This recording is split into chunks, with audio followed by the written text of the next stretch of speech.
Koshi Guruma is the simplest throw in judo. Uchi Gari is the most important throw. I know Soto Gari is probably the most powerful throw. This video is going to be a 3-throw system based around banging people with Koshi Guruma. We're trying to simplify judo into systems so that you're not having analysis paralysis because you've learned so many different throws, but you don't know when to do all of them. Koshi Guruma, Soto Gari, Uchi Gari. Let's go. So this whole system is going to be based around a left post and a high collar grip. So I'm not holding the sleeves at all, I'm purely controlling his head. The reason for this is I can control his head hugely. I am able to pull him down. I'm able to break his posture. Notice how he's bent over. When he's bent over, I can throw it. What I'm looking for to set up my Koshi Guruma is for him to be stood square. Normally he'd be standing in a fighting stance, so say he's right foot forward. I can't throw him with almost any throws from this position. When I create pressure and I put weight onto this front foot, a lot of the time, he's going to bring his left foot forward. That is the moment that I throw with Koshi Guruma. Also, to try to break his posture, if he stood up nice and straight, the easiest way for me to try and break his posture, obviously hanging off of him, pulling him down, I'm going to move. Notice how his feet came together. So we do Koshi Guruma when he comes towards us and his feet have come square. The other time we do Koshi Guruma is anytime he moves towards my hip. So if he circles around towards my hip, he's stepping onto my Koshi Guruma. So I set up my Koshi Guruma by bringing him towards me or by allowing him to move towards my hip. Uchi Gari. A lot of the time, for him to try and not have his posture be broken, he knows that having his posture be broken is bad, he's going to try and push away from me. When he's doing this, most of the time, people will bring their left foot forwards. That is the perfect opportunity for Uchi Gari. Again, if I'm pulling, like I'm trying to set up my Koshi Guruma and he starts digging his heels in, again, perfect opportunity, Uchi Gari. Why do we need Soto Gari? We need it because he knows that if he comes this way and goes towards my hip, I'm going to bang him with Koshi Guruma. So he's going to move this way. If and when he does, we hit Soto Gari.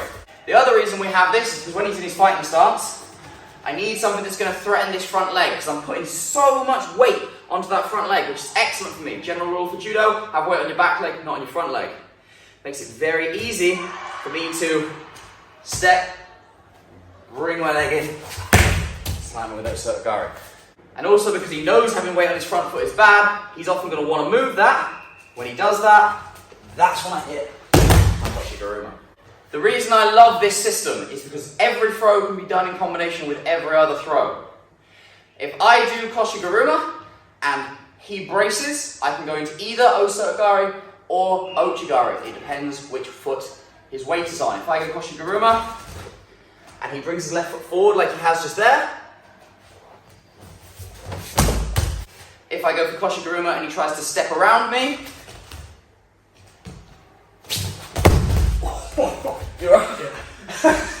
Soto Gari. He's always going to be trying to brace. If he brings that left foot in, I go Uchi Gari. I can do that by faking the Koshi Guruma as well. He brings it in. Perfect time for Uchi Gari. And if he tries to step off of my Koshi Guruma, I can hit him with Soto Gari. Please argue in the comments about whether that's Soto Gari or Haragoshi. I would absolutely love you to do it. Really just depends on his reaction. It doesn't actually matter. Soto Gari. How do we do Soto into other throws? Obviously, if I go Soto Gari, he steps his leg away because he knows he's going to bang Soto Gari. Perfect opportunity. Koshi Guruma. If I go Soto Gari, his leg comes away and he leans over that direction. Perfect opportunity, Uchi Gari. Again, the point in these systems is they are really simple. Every throw works with every other throw. You can do Soto into Uchi, Soto into Koshi Guruma, Koshi Guruma into Soto, Koshi Guruma into Uchi. If we do Uchi Gari, perfect setup for Soto. So if I come Uchi, boom, he's still got weight on this foot. I didn't throw Uchi, step, boom, Soto Gari. I'll give you Uchi Gari into Koshi Guruma. May not be the perfect combination, but it can be done if I go Uchi Gari and I keep turning. It's doable, but I would definitely say that is the weakest of the 6 combinations that are possible. So the core principle with this whole system is I'm putting weight on his front foot by breaking his posture and bringing his head to his feet. I want you to think about trying to get his head to his feet, because that's going to cause all of the reactions that we're aiming for. Him pushing away, him moving towards me, all of those come from weight down. We do that by having a hand on the lapel, a hand behind the head, and I can pull that down. I'm bending my legs, I'm bending my knees. That's not me pushing him, I'm not trying to strengthen it. I'm trying to just hold on, use my weight to bend him, put weight on this front foot so that he knows, or so that I'm able to particularly hit my Soto or the rest of my Judo. And as usual, to say thank you for Max being my Uki. He's going to absolutely bang me with his favorite throw, whatever you want it to be.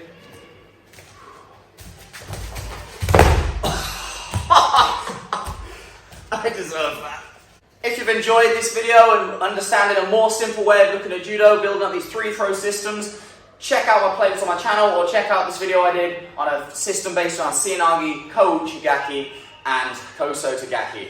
But until then, if you want to follow me on my blind judo journey into international visually impaired judo, please make sure to like, comment, share, and subscribe. Soramade.